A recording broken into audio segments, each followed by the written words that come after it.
ഞങ്ങൾ വ്യക്തിപരമായി നടത്തിയ ഒരു സർവേ റിപ്പോർട്ട് 86 സീറ്റിൽ UDF അധികാരത്തിൽ വരുന്നതാണ്. അതിൽ കണ്ണൂരിലെ രാഷ്ട്രീയമൊക്കെ നമ്മൾ നന്നായിട്ട് വിശദീകരിക്കുന്നുണ്ട്. 86-ന് പുറമെ 23 സീറ്റിന്റെ ചാൻസുകളാണ് നമ്മൾ കാണുന്നത്. ആ 23-ഉം ജയിച്ചു കഴിഞ്ഞാൽ ഒരു 109, 110 സീറ്റിലേക്ക് എത്തും.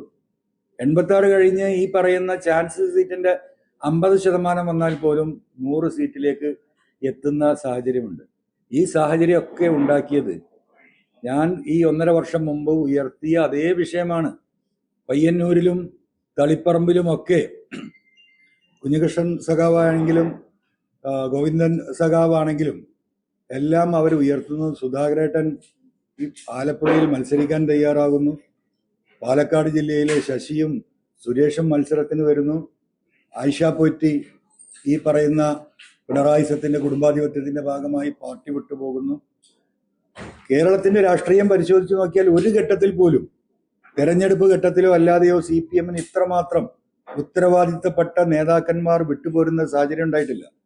ആ സാഹചര്യം എല്ലാവരും പറഞ്ഞത് ഞാൻ ഈ പറയുന്ന കുടുംബാധിപത്യ ഏകാധിപത്യ പിണറായിയുടെ ഈ ധാർഷ്ട്യ രാഷ്ട്രീയമാണ്, ഈ പറയുന്ന ഫാസിസ്റ്റുകളുമായിട്ടുള്ള കൂട്ടുകെട്ടാണ്. അപ്പൊ എനിക്ക് നിങ്ങളോട് പറയാനുള്ളത്, അതിൻ്റെ റിസൾട്ട് ഉണ്ടാവും. ആ റിസൾട്ട് എന്ന് പറയുന്നത്, പിണറായി എന്ന് പറയുന്ന ഒരു മഹത് വ്യക്തിയായിരുന്നു അദ്ദേഹം.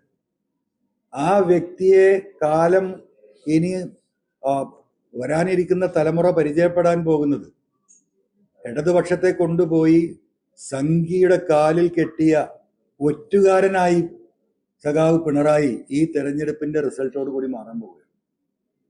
നല്ല മാനാഭിമാനത്തോടു കൂടി ഇറങ്ങിപ്പോകേണ്ട ഒരു വ്യക്തി ഇത്രയും അപമാനിതനായിക്കൊണ്ട് കേരള രാഷ്ട്രീയത്തിൽ നിന്ന് ഇറങ്ങിപ്പോകുന്ന ചിത്രമുണ്ടാകും. അതുപോലെയുള്ള കൊടും ചതിയാണ് അദ്ദേഹം കേരളത്തിലെ മതേതര സമൂഹത്തോടും ആ പാർട്ടിയോടും ആ മുന്നണിയോടും ചെയ്തിട്ടുള്ളത്.